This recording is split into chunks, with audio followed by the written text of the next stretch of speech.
Bichara supply chain,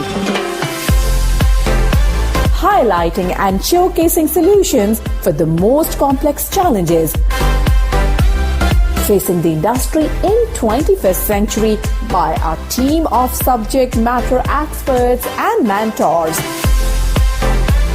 Broadcasting every week, all year round, we will present the most up-to-date series of podcasts and webinars. Hello and welcome to another episode of Bichara Supply Chain. This is Nur Hadi, your host, and today we have a very special guest, Shash Anand, Vice President of Product Strategy at SOTI. Okay, so thank you for joining us, Shash. I'm so excited to have you on the show. Thanks, Nur Hadi. Very happy to be here.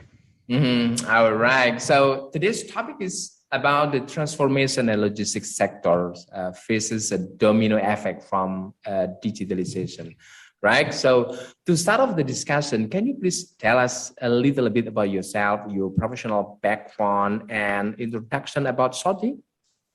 Absolutely. So my name is Shash Anand. I'm the Vice President of Product Strategy, as you mentioned. A little bit about myself. I have a computer engineering background from the University of Toronto in Canada. I also did an MBA, and I worked as a software developer for a little while, did a little bit of technical support. And then when I joined SOTI, I joined as a technical support manager and moved into product strategy throughout the years. Very excited to continue the growth of SOTI. A little bit about SOTI. We're the world's most trusted provider of mobile and IoT management solutions. So we have more than 17,000 enterprise customers and millions of devices that are managed worldwide. And what we have is it's an innovative portfolio of solutions and services that are really tools that organizations need to mobilize their operations and optimize their mobility investments. And so what we do is we extend secure mobile management to provide this suite of solutions to manage and secure all the different mobile devices that you have in your supply chain. Interesting. All right. I also learned that SOTI just recently launched the reports called Mobilizing the Delivery Workforce, State of Mobility in TNL 2020. So what is the report telling us about? Yeah, so just a quick overview of the report. We found some amazing challenges that TNL companies are having, transportation logistics companies are having. And I just wanted to kind of share some of the numbers with you, where over half, like about 57% from the survey found, and they agreed that legacy systems that they have in their organization have prevented them from sufficiently upscaling their operations during the COVID-19 pandemic. And another 72%, they indicated that their systems and technologies are not integrated. And so what this means is that when they're updating their information in one system, it's not automatically shared across all the other systems that they may be using. So 72%, a staggering number. Furthermore, from a TNL sector perspective, if we look at a normal work week, we found that each employee is losing not a few minutes here and there, but hours of work through dealing with technical or system difficulties, or what we call downtime. And downtime really delays shipments. And it was to the point where we heard more specifically that 33% of those from the survey mentioned that they're losing 1 to 2 hours. 39% mentioned that they're losing 3 to 5 hours. And we're just talking about a normal work week, where that's roughly 10% of your work week is being lost due to downtime. There has also been this shift to kind of e-commerce, which we're all well aware of because of the less travel. But what it's done is it's really created this domino effect in the TNL sector. It's causing massive delays in last mile deliveries. And we're also finding that returns has increased quite a bit. And now what the report also found is that 78% of TNL companies are now, what they're doing is exploring new ways to handle returns as these retailers are trying to overcome these purchase barriers. I'll be honest with you, for me as an end consumer, when I purchase now, knowing that if I have an easy way to return something factors into my purchase. Similarly, when I do purchase an item, delivery time becomes a factor. If it's coming in a couple days or a day, Yeah. that will make a difference than if it's coming in a couple weeks. And it may not just be the product itself that decides whether I buy from this particular vendor or not. So just to recap, what are some key findings of the report that are relevant to what happens now in the TNL industry? Okay, so I would say that certain trucking companies, they are still scrambling to really hire more drivers. There's this roaring consumer demand to buy online. There's a very tight shipping capacity. So this freight market is really has really kind of massively exploded.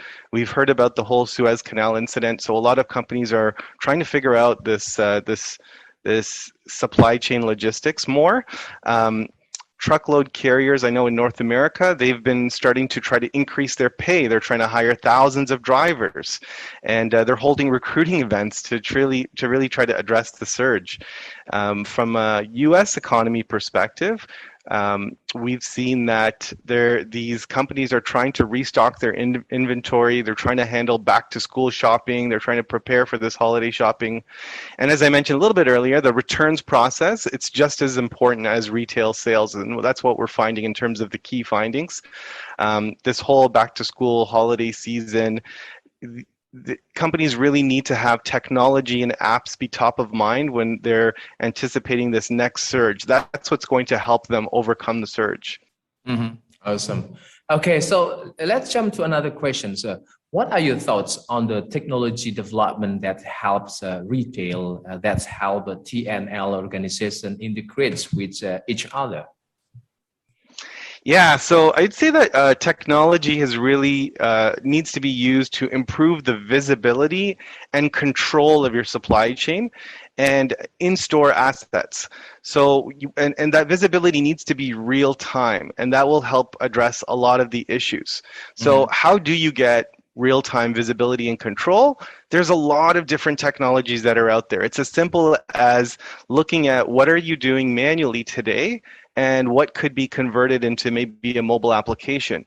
It could be as simple as investing in maybe things like RFID technology. So how does that work? Well, now I can leverage these RFID scanners to scan different assets throughout my supply chain, and then that information will get reported back to, say, a central office. And now I will have live visible knowledge of where things are. Or they can take that data and track it to a mobile device, and that mobile device will have integration and will be able to give you visibility into what's going on supply chain all throughout. Now, as the world kind of reopens, these retailers will need to basically mix both online and offline services to really keep up with the ever-evolving kind of retail and consumer trends. And so what we think is we're expecting to see more, in-store apps, more devices that are being used. And why do I say that? Well, we're already seeing it in some of our customers. Many of our retailers, clients are giving employees mobile devices. They're wanting to track kind of what applications they're using, ensuring that they are maybe locking down these devices to a certain set of apps.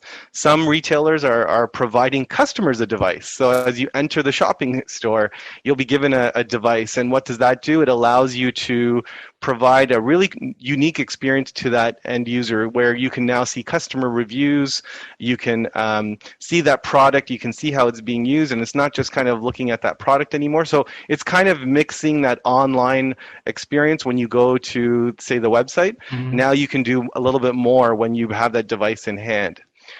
Another solution that a lot of retailers are starting to pick up on is curbside pickup, buy online, pick up in store.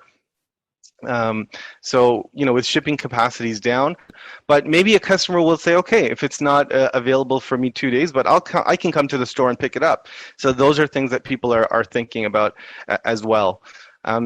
So, just to kind of summarize this question, mobile technology has really become more critical than ever because competing businesses are adopting these new types of technologies and trying things out. They're adding new devices to their operations to better track packages and trying to keep the consumer and partners satisfied as much as possible. Awesome.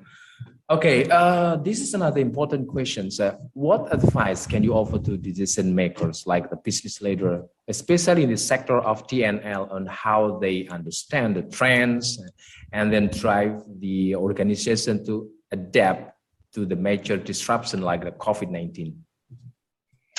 Yeah, I'd say that for many retailers, COVID-19 unexpectedly demonstrated the importance of managing critical supply chains and customer service using the right technology. I think that's what it highlighted.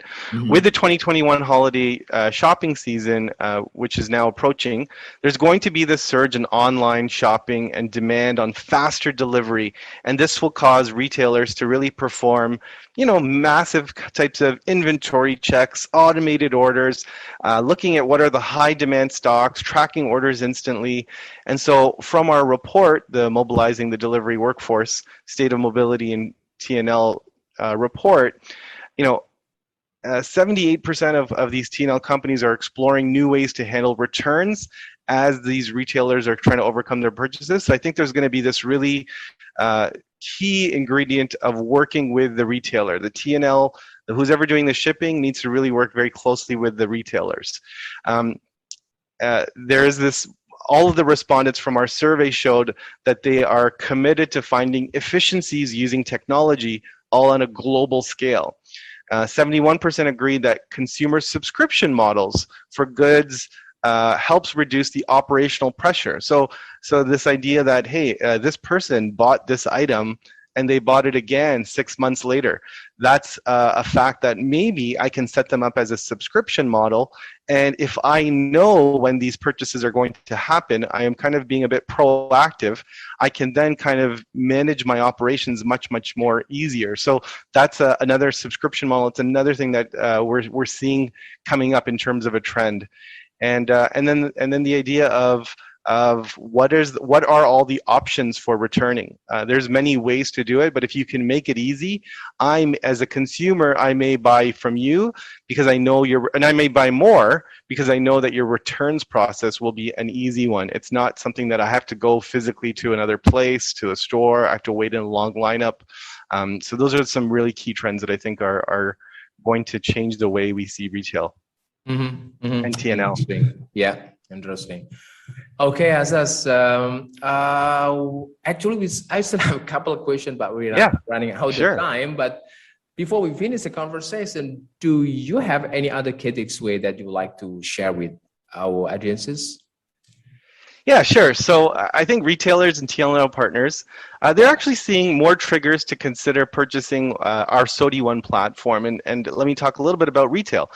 Today's shoppers, they're really interested in faster and more efficient shopping experiences. It's no longer, do I want to stay in that store for hours and hours? It's, I want to get in and out, and how can you help me do that? So providing that better online and offline shopping experience for consumers with innovative technology, it's really no longer an option. It's just rather an expectation from consumers. If it's slow, I'll likely go somewhere else. And so that matters. From a TNL perspective, mobile technology has really been a major factor in the industry for over 20 years, and there's been major shifts in operations around the world because, well, why? Because technology continues to innovate. So these operational changes have had really a dramatic impact on the consumer experiences, but also how these TNL organizations really manage their operations.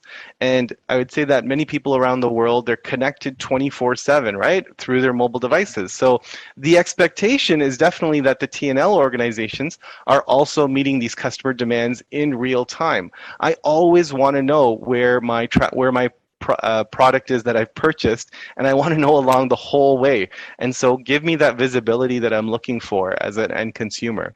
What that means, what that translates to for TNL companies and supply chain companies, it means helping with more mobile devices, more apps. And overall, what that means for a company is this is increasing their management complexity.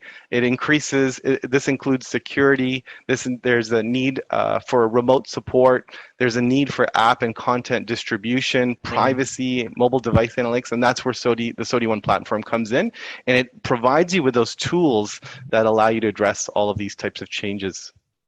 All right, Sas. So once again, thank you so much for joining us today. I really enjoy the conversation, and I look forward to speaking with you at another time. Absolutely, Nur Hadi. Thank you so much for this. I really appreciate it. Yeah. At Bichara Supply Chain, we are committed to driving global perspective to embrace technological adaptation in improving process efficiencies. Don't forget to subscribe, like, and share Bichara Supply Chain. And stay tuned for the latest updates. To learn more, visit our website www.bicharasupplychain.com. Thank you for listening to us. We look forward to seeing you at our next episode.